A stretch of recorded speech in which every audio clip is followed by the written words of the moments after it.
You're watching Drakewing Gaming. Enjoy the video. Hey guys and gals, Nary here from Drakewing Gaming. As some of you know me on Twitter, The Gaming Drag. Today I'm coming back at you another Let's Play episode of Polar Night. So y'all, without further ado, let's go ahead and jump right back into it, shall we? Alarm Chan, you are up, and let's go! Alright. Yeah... A big old fight broke out. Why does he not want him taking his picture? Really bizarre. Anyway, he opened his mouth to protest, saw the collection of dirty looks he was getting, and apparently decided better of... Oh, well, wrong accent, y'all. He opened his mouth to protest, saw the collection of dirty looks he was getting, and apparently decided better of it. With a final glare at Stefan, he swept by Rufus, barging him by the shoulder, and stormed off towards the cabins. Immediately, I felt the oppressive weight lift as Gale and Tabby exhaled. I realized my tail was curled in apprehension and my ears pinned back. Guess he didn't like his picture taken either. There was a brief pause then, as though expelling a nervous energy of the last few moments. I snorted in laughter. Gale joined in. You okay, kid? Rufus stood before Stefan, resting a hand on his shoulder. Poor guy looked like the weight of his hand would floor him. Even from here, I could see he was shaking. Yeah, thanks, guys.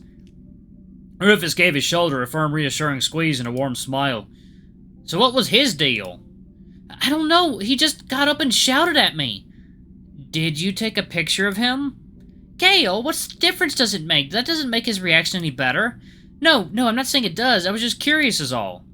I took a picture of the room with everyone, not just him. I just wanted to get a group shot, but... Rufus placed his other hand on his shoulder, standing before him with a comforting smile. Settle down, buddy. You didn't do nothing wrong. Take a seat there. He half-guided, half-manhandled Stefan to the nearest chair and sat him down. Stefan seemed too well shocked to put up any resistance. Garrett, a word? I jumped as he suddenly addressed me. He met my eyes with a dark look, then nodded his head toward the far end of the room, away from everyone else. I confusedly followed. Behind me, I heard Tabby and Gale murmuring and reassuring Stefan. Alright, I need to ask you a favor. Me? Figure the poor kid didn't expect Sharif to blow up like that. I don't like my picture getting taken either, but he was totally out of order. Agreed. So I wanted to ask, would you mind giving the kid a pep talk while I go see Sharif? He needs to know he was out of line. Why me?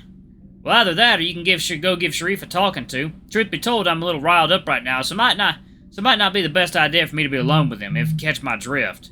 You aren't going to fight him, are you? That depends on him. I ain't looking for a fight, but if he pushes me... I gulped. But I still personally placed my money on Rufus. The pair of them could do real damage to each other. Didn't fancy my chances trying to break them up. There's something about the way Rufus had looked when he confronted him. A glint in his eye had made me shiver.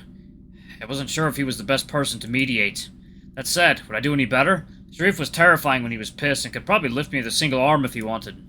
Fuck. I know nothing about resolving arguments. Garrett, you still with me? Oh, yeah. Should I confront Sharif? Yeah.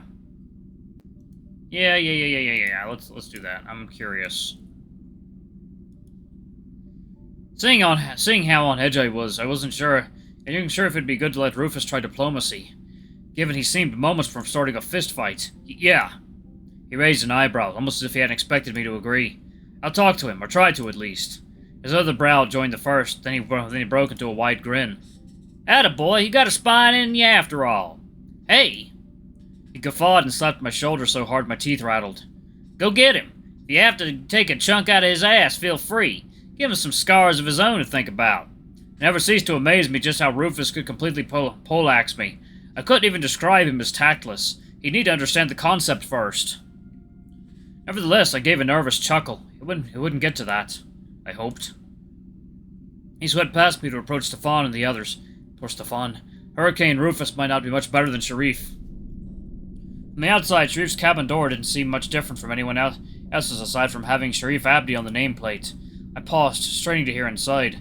I wasn't really sure what I'd expected. Sounds of a furious tantrum, angry muttering.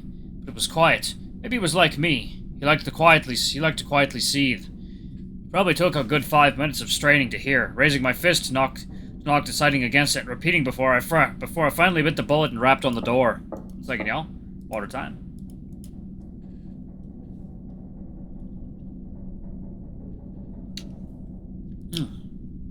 This time I heard sounds of motion, then the unmistakable heavy hoof steps approaching the door. Steeling myself, I tried to adopt a relaxed posture as the door opened, revealing his decidedly displeased face. His displeasure flickered, replaced by confusion. Garrett? Well, his tone wasn't angry, that was a good start. He sounded more surprised. Hi.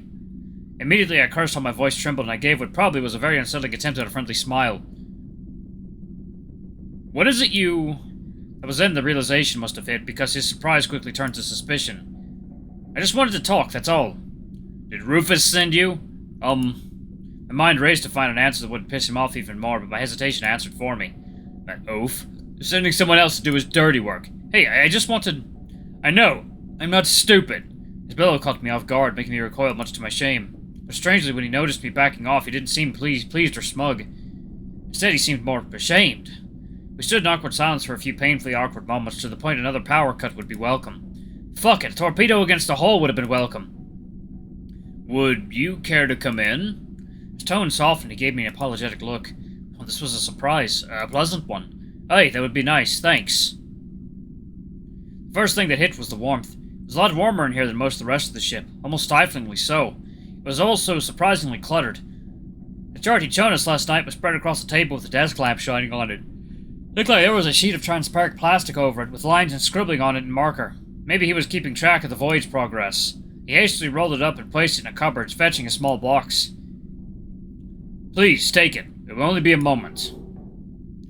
He pulled the chair out and offered it to me. Unused to his being so hospitable, I smiled and planted myself on it. I have a psalm, if that suits. Aye, sounds good. Tea was a tea in my book. I shouldn't have been surprised he'd have specific tastes. As he bustled about, putting on the electric kettle and setting out 2 cups, I noticed his notebook laid out on the table, closed. My thoughts were interrupted by a steaming cup of dark tea placed on the table before me. Thank you, Garrett. It's very kind. Oh. Thank you, that's very kind. Not at all. That genuine warm smile I'd seen at breakfast was back, and now I feel guilty. But he wasn't a fool. He knew why I was here. To tell the truth, Rufus did send me. He wasn't sure he'd be, the right person to talk to you. Indeed, I am inclined to agree. The bitterness in his voice made me fear another outburst. And so he asked you? Oh, well, I kind of was worried what might happen if he tried to talk to you. You know, after. He huffed, sitting daintily on his bed, holding his tea. His back was still ramrod straight and his posture like an old-style school teacher. You need not have worried. I am not inclined to violence, not even if provoked by an oath. Maybe he really was from someplace out of time. He wouldn't have been out of place as a schoolmaster in a period drama. Even his insults felt antiquated. Still, I didn't want to take the risk. His annoyance shifted to a more thoughtful look as he watched me. Feeling awkward under his gaze, I took a sip from my tea. You surprised me, Garrett. Surprise you? Why? Up until now, you have struck me as someone who would prefer not to get involved. To stay out of nasty altercations. Meaning that as much as I am pleased the walking coat rack decided not to take this up with me, I'm surprised it was you who had the nerve to confront me. He didn't smile or even look at me. In fact, if anything, he looked distracted, stirring his tea and staring at his desk. 1 second, y'all. It is water time. Welcome back, sweetie. I'm almost done. I don't know if it was his veiled insinuation that I was a coward, or the fact that he was making it so matter-of-factly that short-circuited my apprehension. The vibration in my chest threatened to escape as an audible snarl. I couldn't tell if he was trying to bait me. It was the sneaky way he did it that made me angry. If he'd just asked, I would have declined, naturally, but at least...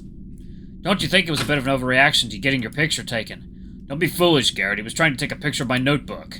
Wait, how do you know he took a picture of your notebook? He was taking a picture of the wider room, so he says. So he says. He met my eyes with a contemptuous look, then... I couldn't help it. The laugh just burst out, nearly sending my tea in a spray across the room. And just what is so funny? You and Stefan, you make a right pair. His dumbfounded expression only made me laugh again. I do not understand. Stefan, you both seem obsessed with assuming everyone else has some kind of hidden agenda. I'm surprised you don't get on more, to be honest. His mouth flapped open as he started to speak, but then words failed him. I do not know what to say. But I do. Be diplomatic. Look, I won't pretend to understand what your book means to you, but damn, man, you scared the shit out of Stefan. The poor guy is like... I made a sort of all of this gesture at Sharif's body. Half your size, maybe a quarter your weight. I'm not surprised the lad just shat himself. Lad, he cannot be much younger than you know. You get what I mean. I implored him, leaning forward and putting my tea on the desk. I mean, don't you think he regrets what he did? I'd be surprised if he wants to be in the same room with you after this. That does not excuse... Ah! He made a frustrated gesture and rolled his eyes, but he also wasn't shouting at me. A good step.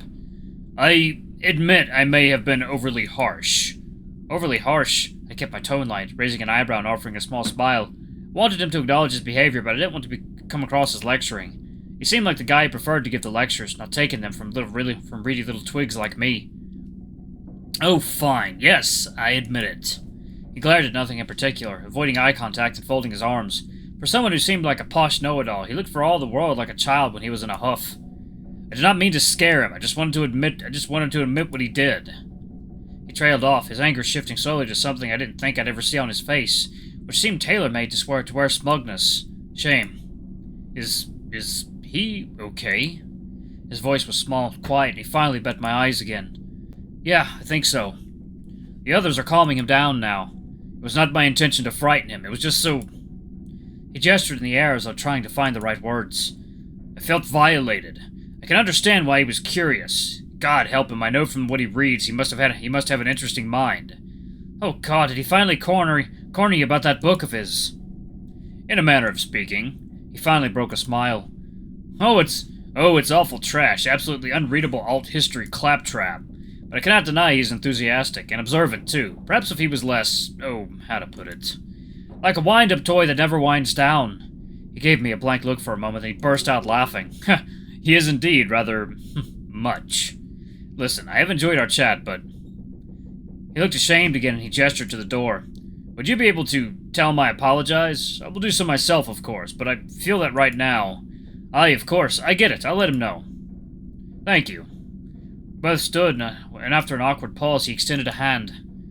I am pleased you had the nerve to come speak to me. I doubt Rufus would have been so mature. Maybe. I grinned and accepted his hand. I turned and made my way to the door, not caring at all about the wagging tail following me. I admit I felt a little pleased with myself as I entered the lounge. I felt even better when I saw that Stefan seemed to have cheered up a little. The others were around him, Rufus standing with his back to me and arms folded as his booming voice carried over the room. The rest of them laughed at whatever he was saying. Gail sat close by Stefan, presumably to comfort him. When her eyes met mine, we communicated wordlessly. 1 second, y'all. It is water time. Gail sat close by Stefan, presumably to comfort him. When her eyes met mine, we communicated wordlessly. She took one look at my expression and broke into a wide grin. Oh, there you are. How'd it go with the good professor? As I approached, I could see their eyes glance down to my tail. I didn't even care to try to suppress the wagging, and I could see from their brightening expressions that they were drawing the right conclusions. He said he was sorry, that he overreacted. He wants to apologize to you personally, Stefan. Not right now, obviously. I added hastily as I saw a flicker of panic on his face. He understands things are raw right now, but later on, when everyone has had a chance to process it, he'll come say sorry, okay? His expression shifted between uncertainty, nervousness, and dread, but finally, he cracked a relieved smile. Thanks, Garrett. It means a lot to me that you spoke to him.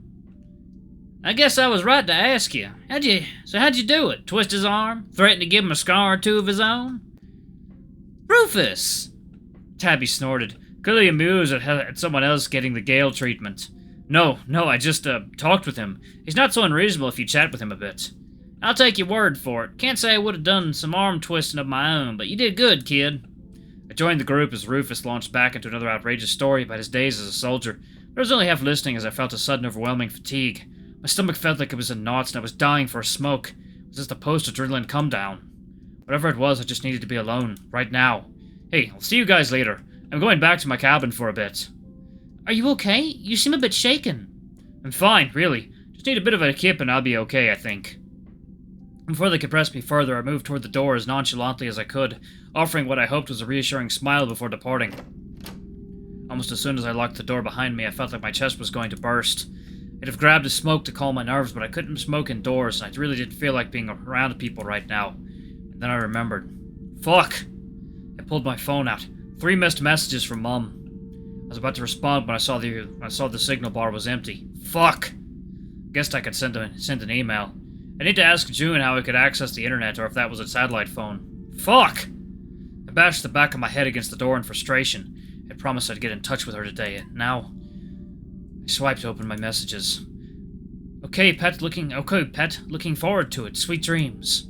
A response to my last message. My stomach dropped as I continued. Morning, pet. Sleep well. Can you talk?